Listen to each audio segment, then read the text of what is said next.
Hello friends, welcome to taste of Saanvi.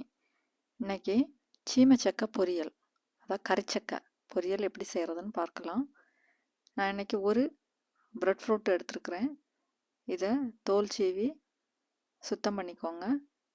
அப்புறம் குட்டி குட்டி பீசஸாக கட் பண்ணி எடுத்துக்கோங்க. இந்த மாதிரி பொடியை நறுக்கி எடுத்துக்கோங்க. பொரியல் பண்ணுறதுக்கு எப்போவுமே குட்டியாக தான் நறுக்கி எடுக்கணும். அடுத்ததாக இந்த பொரியலுக்கு தேவையான தேங்காய் அரைச்சி எடுத்துக்கலாம். அதுக்காக 2 பூண்டு பல், 1 டீஸ்பூன் சோம்பு, 1 டீஸ்பூன் மிளகாய்த்தூள், அரை டீஸ்பூன் மஞ்சள் தூள் எடுத்துக்கோங்க. அரை பவுல் கோகனட் எடுத்துக்கோங்க. தேங்காய் எடுத்து அதையும் சேர்த்துக்கோங்க.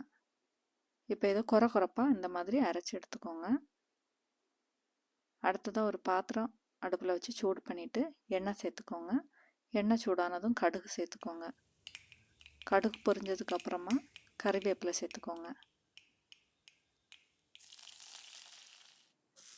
கறிவேப்பிலை பொரிஞ்சதும் நம்ம நறுக்கி வச்சுருக்கக்கூடிய அந்த கறிச்சக்கை துண்டுகளை சேர்த்துக்கணும். சேர்த்துட்டு நல்லா வதக்கி விடுங்க.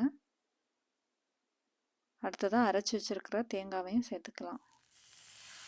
சேர்த்துட்டு அந்த மிக்ஸி ஜாரை கழுவி கொஞ்சம் தண்ணி சேர்த்துக்கோங்க. இந்த பொரியலுக்கு தேவையான உப்பு சேர்த்துக்கோங்க. சேர்த்துட்டு நல்லா மிக்ஸ் பண்ணி விடுங்க. தண்ணி அந்த கறிச்சக்கை வேகிற அளவுக்கு, மூழ்கிற அளவுக்கு தண்ணி வச்சுக்கணும். இப்போ உப்பு கரெக்டாக இருக்கான்னு செக் பண்ணி பார்த்துக்கலாம். அடுத்ததாக ஒரு மூடி போட்டு வேக விட்டுருங்க. அடிக்கடி ஓப்பன் பண்ணி பார்த்து லைட்டாக கலரி விட்டுக்கோங்க.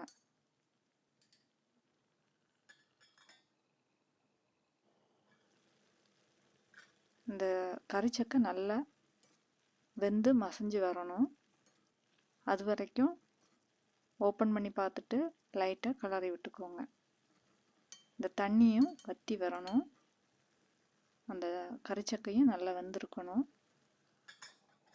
திரும்பவும் மூடி போட்டு வேக விடுங்க. இப்போ ஓப்பன் பண்ணி பார்க்கலாம். தண்ணி ஃபுல்லாகவே வற்றிடுச்சு. கறிச்சக்கையும் நல்லா வெந்திருக்கு. ஒன்றை எடுத்து நம்ம நசுக்கி பார்க்கலாம், வந்திருக்கான்னு செக் பண்ணி பார்க்கலாம்.